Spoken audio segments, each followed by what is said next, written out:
Welcome to the Steve Stine Guitar Podcast, brought to you by guitar-zoom.com. If you want to improve your guitar playing, keep listening. If you want to improve even faster, go to guitar-zoom.com, where you'll find all of Steve's premium courses, masterclasses, and memberships that'll help you quickly and easily improve your playing. Now here's your host, Steve Stine. All right, testing 1, 2, making sure you can see me and hear me okay. Welcome to another of Monday Guitar Motivation. Hopefully I'll be able to help you with some things today. We'll wait just a minute here for everybody to kind of roll in, and we'll get our conversation started for the day. So say hello, let me know if you're coming from YouTube or Facebook or whatever. And remember, if you are on Facebook, please put your first name in if you comment, because there are some restrictions on Facebook, so I can't see the name. If you're on YouTube, I can see your name. But anyway, let me know how things are going for you, and we'll go ahead and get started for the day. Amita is here, Rasta is here, Ryan is here. How you doing? Ryan from Seattle. Arthur. Quentin James is here from Louisville, Kentucky. Jason Carter from Germany. Awesome. Thank you, Jason. Hector is here, and Tom is here, and James is here. Let's see. All right, perfect. John is here. Harry is here. Michael Bay is here. Yes, it is Stine time. Yes. Glad you're all here. All right, so Gary is here. Shannon is here. Mark is here. Thank you so much, everybody, for being here. Andrew is here from England. Let's see. Gary from Arizona. Samuel from Belgium. Wow, that's awesome. RK is here. How you doing, bud? So today what we're going to be doing is we're going to be talking about basic ear training today. I had my Johnny Ramone shirt on, and I was thinking about this morning when I was getting ready, I was thinking about how, like the Ramones for me, I'm a huge Ramones fan. I know everybody isn't, but I am. And how I used to use some of their songs to teach ear training to students. And I thought, hey, let's talk about this. Maybe it's something that will help you. Maybe it's something that will help your guitar students if you have students. So, hey, Andrew, Robert Gonzalez is here. How you doing, bud? New Beat is here. Diago is here. Dylan is here. Very cool. Fred is here. John is here, Billy is here, Ricky is here from Arkansas, Lawrence from Switzerland, very cool, Michael, thank you everybody for being here, this is awesome. So, again, we're not going into advanced ear training, we're just like people my age, a lot of times, I'm 51 now, people my age, when you learned how to play, unless you had a lot of guitar teachers around your area, which for me, living in North Dakota, I did not. So, I learned how to play by ear. Now, that didn't mean I didn't take guitar lessons later and go to college. I did all of those things. But when I first started playing, I really did play by ear. I would have a record and the needle, and I would listen, and I would try and figure out what was going on in the music.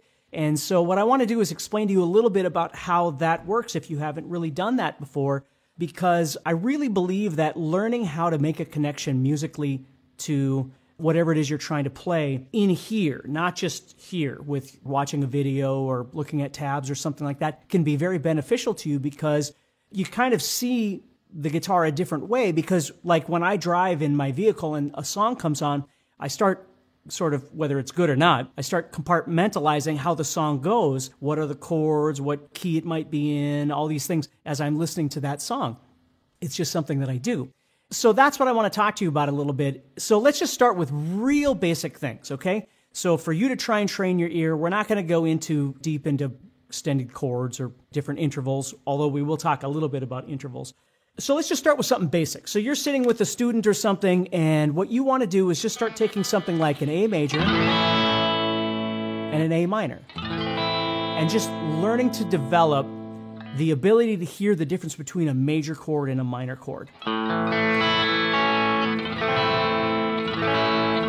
So one thing that I used to do with my students is I would play the chords, like I would turn around and I would play a chord and I would have them try and identify whether or not the chord that I'm playing sounds major or minor. And I'm not trying to confuse them by adding sevenths and different things like that. I'm really trying to make this as successful an event for them as possible. So just trying to pick anywhere you want to go and make a major chord and a minor chord. You know, because I just saw somebody asked about, do notes have colors?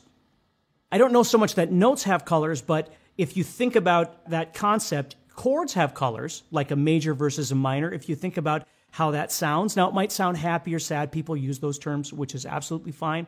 But sometimes you can listen to those and they might have a different hue in your mind Like this might be a little bit more bold sounding, and this might, have a little more of a subtle kind of feel to it, or cue to it, if you will. So just starting off with those kind of things, because oftentimes happy and sad is a great way of thinking about major and minor, but as we get further down the line, we understand that that isn't necessarily, as we start using those chords together, now we're looking at a progression. But it all depends on, like, you're just trying to train the way you think about what you're hearing in whatever capacity that makes sense to you, okay? So most of us don't have perfect pitch. So if I play a note, if I do this and I go, most people probably wouldn't know what note that is. What we do is we know a note relative to something else. We can tell that it's higher or lower, and that's what we're going to be talking about today. So start with just basic things like that. Don't make it really complex, but just start with basic things like hearing a major versus a minor chord. And if you have students or somebody that you're teaching how to play, just start by trying to get them to understand that sound in their head, okay? So the next thing I want to go on to is kind of the big thing, which is utilizing power chords to understand development on the fretboard itself, okay? So for instance, if I did something like this, if I play just a power chord, now the beauty of a power chord is that it doesn't have that major or minor hue to it, that happy or sad. It doesn't have that. A power chord is lacking that, what we call the third, the major third or the minor third. It doesn't have that, which can be very beneficial for a whole host of reasons. But for our thing, what we want to understand is what we're dealing with now is movement on the fretboard, which will then equate to songs, riffs, whatever it is that you like, right? So if I do something like this, it's just a sound, but if I go like this, now we can hear the motion moving down and up. Now, as a guitar player holding onto the guitar, I can see that. But here's the thing. When you're listening to a song and you're going to try and figure it out by ear, and let me preface by saying this, as I said with this Johnny Ramone shirt that I have on, I used to try and start students with ear training by playing songs and having them learn songs that are fairly straightforward. I'm not trying to give them a Dream Theater song and then try and figure out what's going on by ear. I would pick very, very straightforward riffs for them to try and listen to and then figure out. Now, I already have a bit of a bad disposition with YouTube in terms of the Ramones, because every time I play Ramones riff, they mute my audio. So I don't know what the deal is with that. So I'm not going to go down that road, but I am going to talk about it. So what you do is you start learning. Obviously, as I move down this way, I can hear the pitch lower, and I can hear it coming back up. What you want to do is start making a relationship between that and what's happening on the subsequent strings. For instance, if I play this A power chord, like an open A power chord, and then this A, now, tonally, they're going to be a little different because of the thickness of the string, but the pitches are the same. So you want to start making sure that you or your student is making that association. Okay, because if I play this A and this A, that's a little bit harder because I need to start realizing or recognizing that they are the same chord, but they are an octave different. Now again, the only way to do that is you got to practice. You might play something for your student where you're going, and then you play, and they should be able to recognize that there's a skew there and they do not sound the same, right? But it takes time. I always tell people that learning how to play by ear is kind of a weird thing because it's sort of like trying to explain to someone who maybe is blind what color is, like blue versus green or something, because we're not all born with the same ability of being able to see and hear and acknowledge certain things in our brain. So I don't know what it's like for you. I only know what it's like for me. But I used to tell my students that what you really need to do is you need to try and go deep in your thought and try and block out everything else and just learn to hear kind of the alignment of these sounds, if that kind of makes sense. Hey, Scott's here. Scott and Jennifer, how you doing, Jennifer? So if you listen, right, they're going to make a very different sound. If I listen to this,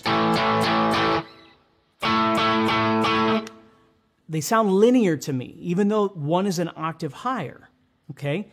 Now, again, I'm not going to take up all your time today. I just want you to start thinking about this. Start with just major and minor of the same chord. Try and get used to that. You know, if somebody can quiz you or you can quiz somebody else, maybe you have a friend that plays guitar or something and they can play and you can practice this. That's a really great thing to do. But now we're moving into this power chord thing and we're trying to learn two things. We're trying to learn motion, downward and upward. And I'm going to play some song riffs in just a second here so you can kind of hear this. Actually, three things. And then we're trying to hear the relationship between a chord that exists on multiple strings. For instance, A being here and A being here. Now, and then the octave, as I showed you. Now, there's all kinds of things I could talk about, but here's what I want you to understand. What we're not really concerned with right now is whether things are exactly the way the artist played them. Again, if I go back to my childhood years learning how to play guitar and then playing in bands and things like that, there was no YouTube. There wasn't anything like that. So it's not like you sat and went, oh, you know, I mean, the riff I always use is this one. And that's all I'll play so I don't get blocked here. But if I play that by Black Sabbath, this is where Tony Iommi played it, evidently, right? But when you watch Zach play it or you watch Jakey Lee play it or whatever, you see them play it here.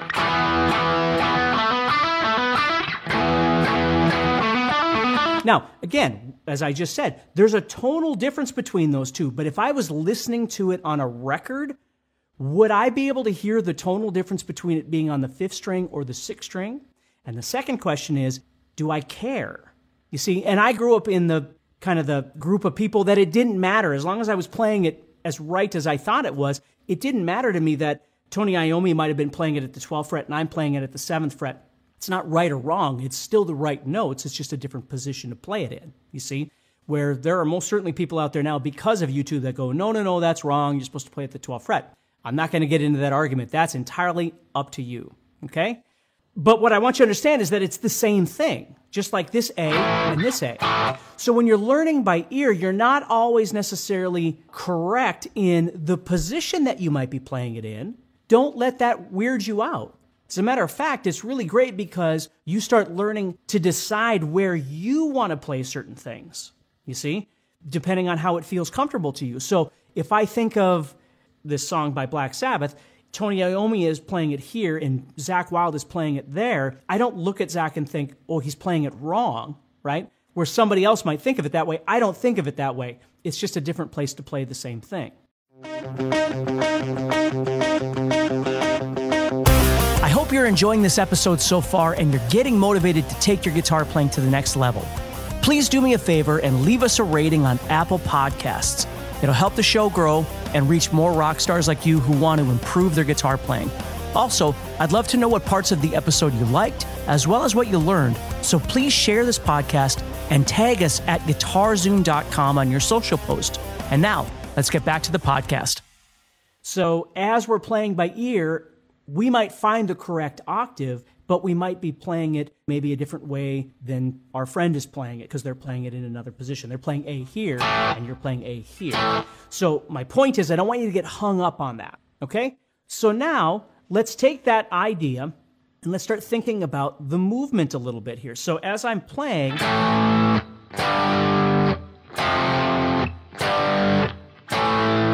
right? So I'm listening to that sound. So when I start trying to figure out a song by ear, and again, I'm thinking about my putting the needle on the record thing, what I would do is I would try and purposely find songs that didn't sound overwhelming. And what I mean by that is if I put on the music and there's too much going on, I can immediately recognize that this isn't the song. I want something that's riff-based, right?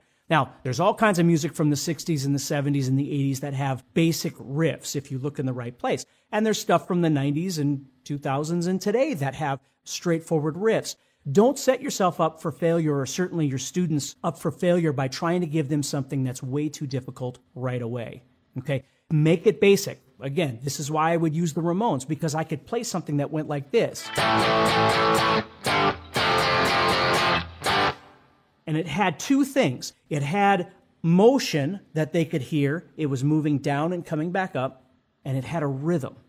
Da-da-da-da-da, da-da-da-da. So there were pauses in between where you could hear that, okay? So that's why I would use riffs like that. And I wouldn't play the whole song for them. What I would do is just play that little bit. Just play it over and over and over and have them start trying to recognize these 3 blocks. Da-da-da-da-da-da, da-da-da-da-da. And then the return, if you will, to that second block, if that makes sense. So trying to identify not only the fact that it's moving down and moving back up, but the movement back up is going back to something that we have already heard before. Yeah, that's right, John. Very good. Yeah. It's the song I always use because it's the song I used to use for guitar lessons. But anytime I play it on YouTube, it winds up getting me blocked. So I'm going to talk about it. But it's a Ramones song. I mean, you could play any Ramones song. And I'm going to get to another one in just a second. But let's take this now. Let me play you this riff. And if anybody knows it, go ahead and throw it in the chat. So if I do this.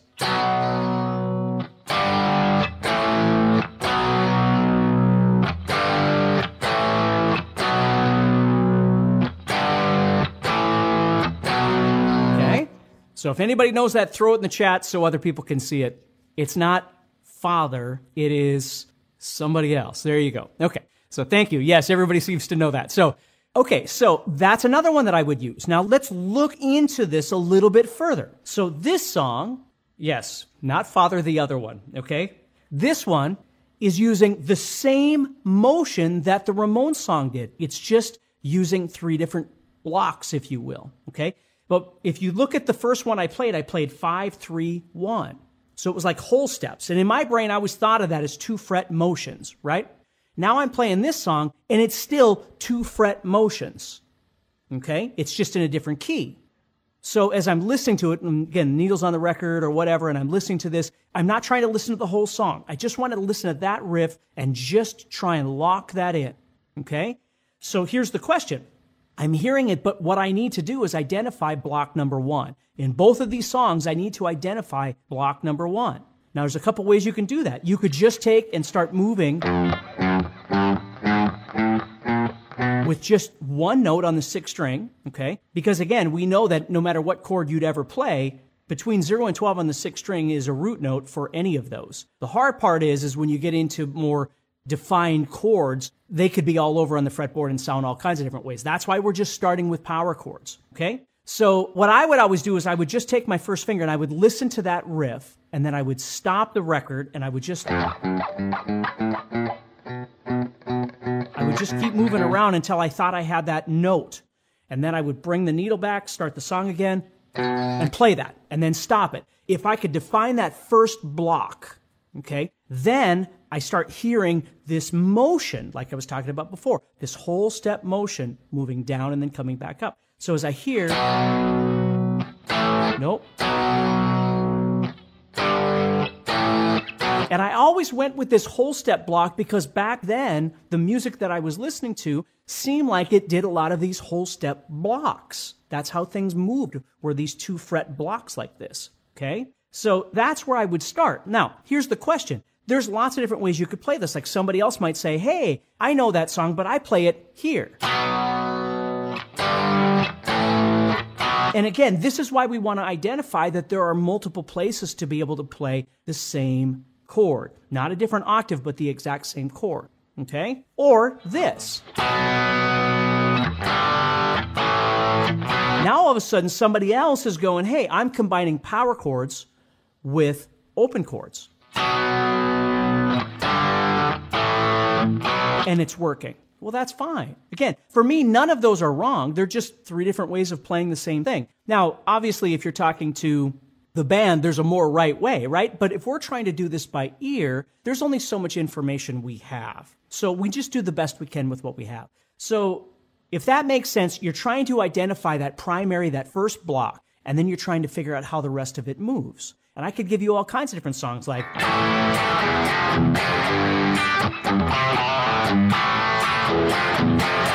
right? Or I see Living After Midnight, right? Which is that block, but now it's making a square block because it's using 2 chords on the 5th string and 2 chords on the 6th string, and it's making this block. You see, there's lots of different songs that you can do this, like Lucas mentioned Rainbow in the Dark that I just played. So Rainbow in the Dark, for instance, maybe I don't know the rest of it. Maybe I can only go... and I don't know how to do all the other stuff, right? Well, that's okay. Again, that's not what this is about today, right? But at least you can define, there's that whole step block again. you see? Or if I did something like this, right? It's a bunch of, or I could do a bunch of Iron Maiden stuff, or, I mean, there's all kinds of different songs I could do, but this whole step block is really defining, and this is what I figured out when I was a kid, was that the music that I listened to, which was mostly metal, did these whole step blocks. Again, I didn't understand what I was doing. I didn't understand anything about keys and things like that until later. But I knew that I could visualize these blocks. And as I was listening to the music, I was connecting to the sound of those whole step motions. But I had to define that first block. If I could figure out that first block. And again, maybe it's major, maybe it's minor, that's fine. Let me deal with that second. But first, let me figure out in a power chord form, what is that block? Is it E or G or D or whatever, right? I'd have to figure that out. So that's why learning how to hear the octaves, learning the replicating the same chord on different chords, different kinds of things like that, all this stuff. And I see people just have great ideas. All the Note of Fantasy is a great one, okay? There's all kinds of different things that are great songs that you could use, okay? So now we move into... And now, all of a sudden, we get a different kind of sound, right? So there were artists in the 90s, and not all of them, but some of them, that started using a 3-fret distance. So not 2 frets, but 3 frets. Still blocking, but a different kind of sound, you see? So you can get used to those things, too, when you're learning ear training, is you know what the sound of a whole step block sounds like in the motion of moving down or up or whatever, right? Now, all of a sudden, you hear something that isn't a whole step block, and you start thinking, what is that, right? That's something else, too. So as long as you keep trying to work with songs that have guitar riffs that get replicated over and over and over and over and over through the song that you can listen to, and it doesn't overwhelm you like there's not a bunch of other stuff going on, you can really target in, start trying to figure out where that first block is and what's happening. But if you start with a band like, again, with the Ramones, if I play... Right? Now I'm playing... this motion that moves from, I wouldn't have to do that. I could go and play it on the 6th string, right? I could do that. But now all of a sudden I start visualizing the fact that that jump from here is pretty big. It's not, right? And again, this takes time. But as I do that, I start recognizing that instead of coming all the way up here, I could simply just drop down and get that same sound.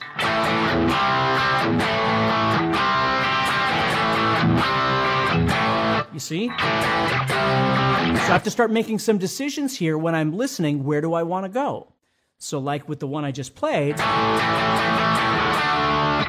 that one, all of a sudden I start hearing this motion. Well, for many of you, you know that's a 1-4-5. It's a very, very common chord progression, okay? But now we're hearing it in context of rock or punk, right? So we're hearing that, and only because it's faster, power chords, you know, whatever it might be. But when I hear that sound, again, that block, that motion sticks out in my head.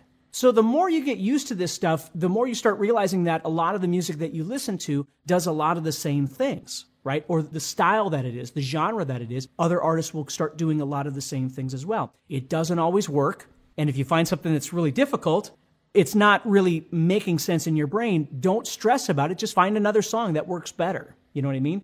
But that's a great way to start developing the basics of ear training, okay? Now, if we talk about ear training again next time, we'll talk a little bit more about like actual intervals and things like that. But this is a great place for you to get started if you're not very good at ear training, even though you might be amazing at other things, but you're just not very good at ear training. Or maybe you're just getting started. Again, maybe you have some students or something that want to learn ear training. This is a great way to get them connecting, really connecting to the music that either they listen to or something that you can turn them on to for music. Because again, it doesn't work for everything. I remember going through a bout with students for a while where all my students would come in and nobody was really listening to any guitar music. Everybody was listening to music that didn't have guitar in it. And you're like, well, we got to find some happy medium here because I can't really teach you how to play guitar if all you're doing is listening to music that doesn't have any guitar. So that's a whole other issue on its own. But if you can persuade them to move into a direction that has, and you might have to work with them a little bit to figure out what songs those might be. But this is a great place to start learning to visualize your fretboard, hear those sounds, and try and make those connections. So hopefully that makes sense to you, okay? Everybody, thank you so much for your time. It's almost been 30 minutes. I don't want to take way too much of your time, but have a wonderful week, and I will talk to you soon, and keep practicing. And remember, if you're looking for anything guitar related, you can always head over to guitarzoom.com and check out the guitar membership we offer and guitar courses and whatever. So take care, stay positive, and I'll talk to you all soon, okay? If you enjoyed today's podcast and want to learn guitar even faster, go to guitarzoom.com and click the Get Started button to get access to courses that are right for your interest and skill level. Again, go to guitarzoom.com and click the Get Started button.